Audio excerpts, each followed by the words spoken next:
Si Gutesa, siguro alam ni Yuse kung nasan si Gutesa. At saka Bakit yung naman sa akin pamilya niya. ibibintang? Baka kayo may alam. Ay, Total, kayo hindi naman ko alam yata may kakilala dyan. Hindi, ikaw ang nasa gobyerno eh. Pero teka lang, sino ba nag-present sa kanila? Ay, Yung mga hindi kaalyado ko alam nyo kung sino nag-present sa nag-present. kanila. Please do not accuse Hindi kami me. nag-present dyan. Baka kaalyado nyo nag-present Ay, dyan. hindi.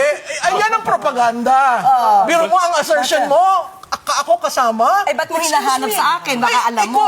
Alam mo, pag ikaw ang estado, Okay. never mind. Well, let's I respect this show. I do not want to go to the gutter. So don't Let's ask start ng vote, kasi. let's ask You're ng vote. putting something to me. But you are representing government. But still, bakit ko malalaman? Hindi ako nag-present dyan. Oh, bakit mo sa akin You can ipapaturo sa akin always na say malamang it alam in a ko? very nice way But without you don't have insulting to start. people. You don't have to Excuse start. me. Okay po. Excuse me. Ano You don't have to start. Ganito po. Let's ask na lang each one.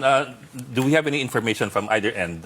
Any information from either end of where he is? And No, I don't know. There was someone who told me that he is in the custody of government, agencies of government, including the family. including the family. Including the family. So, do I know for certain? No. It was relayed to me. Am I part of the scheme that some people would say I am part? I am not.